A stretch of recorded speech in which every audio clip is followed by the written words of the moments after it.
అదే RTV app వార్తల్ని క్షణాల్లో చదివే అవకాశం ఉంటుంది. ఒక న్యూస్ పేపర్, ఒక టెలివిజన్ ఛానల్ మీ చేతుల్లో ఎప్పుడూ ఉంటాయి. రాజ్యాంగ వ్యతిరేకమైన బిల్లు, మరి ఏదైతే ప్రిన్సిపల్ రైట్స్ ఏదైతే ఉన్నాయో, మరి రాజ్యాంగం కల్పించిన కొన్ని హక్కులను కాలరాసే విధంగా మరి ఈ బిల్ ఉందని చెప్పి కూడా మరి ఆ రోజు వైఎస్ఆర్ కాంగ్రెస్ పార్టీ మరి మైనార్టీల శ్రేయస్సుని దృష్టిలో పెట్టుకొని మా నాయకుడు శ్రీ వైఎస్ జగన్మోహన్ రెడ్డి గారి ఆదేశాలతో మరి ఆ బిల్లును కూడా వ్యతిరేకించడం జరిగింది. మరి ఎందుకంటే ఎన్డీఏ ప్రభుత్వానికి మెజారిటీ ఉంది కాబట్టి మరి ఆ బిల్లును లోక్సభలో మరి రాజ్యసభలో కూడా మరి ఆమోదింపజేసుకోవడం జరిగింది. తద్వారా న్యాయ పోరాటం చేయాలని చెప్పి కూడా మరి ఆ రోజు ఆలోచన చేసి మా రాష్ట్ర అధ్యక్షులు శ్రీ వైఎస్ జగన్మోహన్ రెడ్డి గారి ఆదేశాలతో మరి సుప్రీంకోర్టులో కూడా మరి పెళ్లి వేయడం జరిగింది. మరి దేశవ్యాప్తంగా అనేక సెక్యులర్ పార్టీలు, అనేక సెక్యులర్ సంఘాలన్నీ కూడా సుమారుగా 127 బిల్స్ మరి సుప్రీంకోర్టులో వేయడం జరిగింది.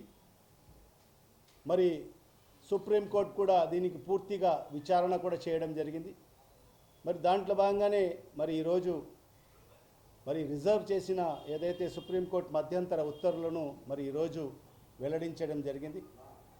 మరి ఈ ఉత్తర్వులలో మరి ఏదైతే వక్ఫ్ సవరణ చట్టానికి సంబంధించి 2025కి సంబంధించిన ఏదైతే పూర్తి బిల్ మరి దాన్ని స్టే ఇవ్వలేమని చెప్పి కూడా మరి సుప్రీంకోర్టు ఉత్తర్వులు ఇవ్వడం జరిగింది. మరి ఇవాళ మాకు పూర్తిగా ఉపశమనం కలగకపోయినా మరి కొన్ని ముఖ్యమైన అంశాలలో మరి ఈరోజు సుప్రీంకోర్టు ఏదైతే మధ్యంతర ఉత్తర్వులలో కొన్ని ముఖ్యమైన అంశాల్లో ఈరోజు మనకు ఉపశమనం కలిగిందని చెప్పి కూడా ఈ సందర్భంగా తెలియజేసుకుంటున్నాను. తద్వారా మరి ఏదైతే ఈ సుప్రీంకోర్టు మధ్యంతర ఉత్తర్వులను కూడా మరి ఈరోజు మేము స్వాగతిస్తున్నాము. మరి దాంట్లో ప్రధానంగా మా యొక్క డిమాండ్ ఏమనిందంటే పూర్తిగా ఏదైతే ఈ సవరణ చట్టం 2025ని పూర్తిగా నిలుపుదల చేయాలని చెప్పి మా యొక్క డిమాండ్ ఉండింది. కానీ మరి సుప్రీంకోర్టు అది పరిగణనలోకి తీసుకోలేదు. దాంట్లో కొన్ని మనకు ఎక్కడైతే ఉపశమనం జరిగిందో మరి అవి చూసుకుంటే ఏదైతే వక్ఫ్ సవరణ చట్టంలో మరి కేంద్ర ప్రభుత్వం ఒక చట్టాన్ని తీసుకురావడం జరిగింది. ఎవరైనా వక్ఫ్కు ఏదైతే వక్ఫ్ చేయాలంటే వక్ఫ్కు వాళ్ళకు సంబంధించిన ఆస్తులు దానం ఇవ్వాలంటే ఆ వాకిఫ్ ఎవరైతే ఉంటాడో అతను 5 సంవత్సరాలు మినిమం ఇస్లాంని ప్రాక్టీస్ చేసి ఉండాలని చెప్పి మరి ఆ చట్టంలో పొందుపరచడం జరిగింది. దాన్ని ఈరోజు సుప్రీంకోర్టు దాన్ని స్టే విధించడం జరిగింది.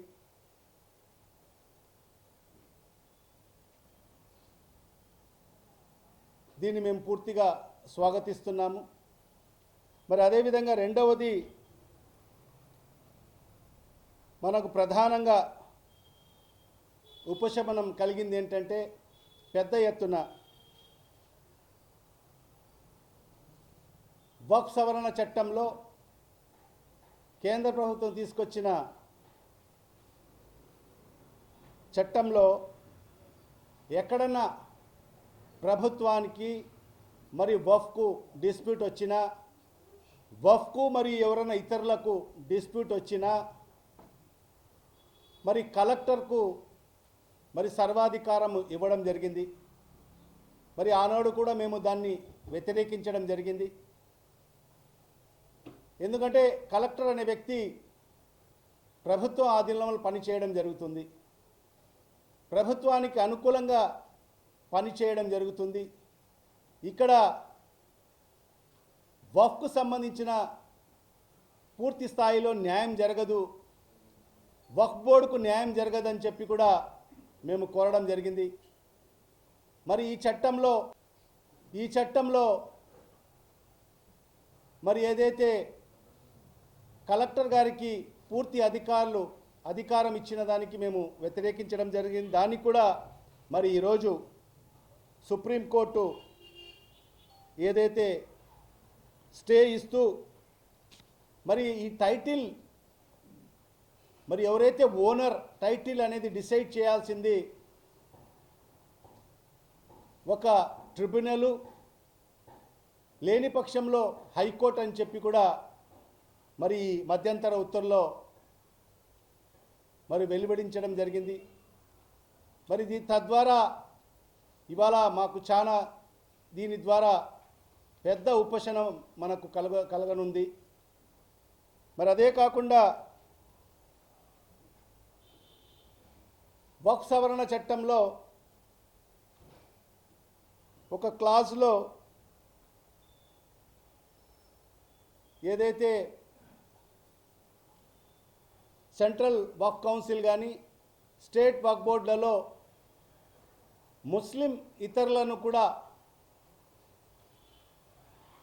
అవకాశం కల్పించాలని చెప్పి కూడా మరి ఆ చట్టంలో పొందుపరచడం జరిగింది. మరి దాంట్లో సుప్రీంకోర్టు కూడా పూర్తి స్థాయిలో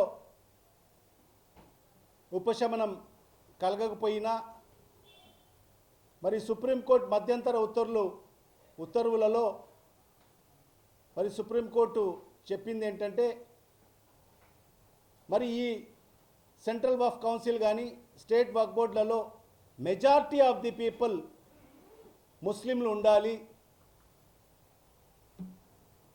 మరి అదే కాకుండా మరి ఈరోజు సెంట్రల్ వక్ఫ్ కౌన్సిల్లో 22 మంది మరి ఆ కౌన్సిల్లో ఉంటారు. దాంట్లో మ్యాక్సిమం నలుగురికి మరి ముస్లిం ఇతరులను తీసుకునే అవకాశాన్ని కల్పించడం జరిగింది. మరి అదే తరహాలో స్టేట్ వక్ఫ్ బోర్డులలో 11 సభ్యులు ఉంటారు. మరి ఆ 11 సభ్యుల్లో మ్యాక్సిమం 3 ముస్లిం ఇతరులను తీసుకునే అవకాశాన్ని మరి సుప్రీంకోర్టు కల్పించడం జరిగింది. మరి ఇంకోటి వక్ఫ్ సవరణ చట్టంలో వక్ఫ్ బోర్డుకు సంబంధించిన సిఓ ముస్లిమే ఉండాల్సిన అవసరం లేదు, ముస్లిం ఇతరులు కూడా ఉండొచ్చు అని చెప్పి మరి ఆ రోజు సవరించడం జరిగింది. మరి ఆ రోజు మనం దాన్ని కూడా వ్యతిరేకించడం జరిగింది. మరి ఈరోజు సుప్రీంకోర్టు కూడా పూర్తి స్థాయిలో మరి స్టే ఇవ్వకపోయినా మరి దాంట్లో స్పష్టంగా వక్ఫ్ బోర్డుకు సంబంధించి సిఓగా సాధ్యమైనంత వరకు ఒక ముస్లింనే నియమించాలని చెప్పి కూడా ఆదేశాలు ఇవ్వడం జరిగింది. మరి ఈ రకంగా చూసుకుంటే మరి కొన్ని ముఖ్యమైన అంశాలలో మరి ఈరోజు మనకు ఉపశమనం కలిగిన పరిస్థితి వాస్తవం. మరి అదే స్థాయిలో కూడా మరి అనేక అంశాలు కూడా మరి సుప్రీంకోర్టు కూడా పరిగణనకు తీసుకోవాల్సిన అవసరం కూడా ఎంతైనా ఉంది.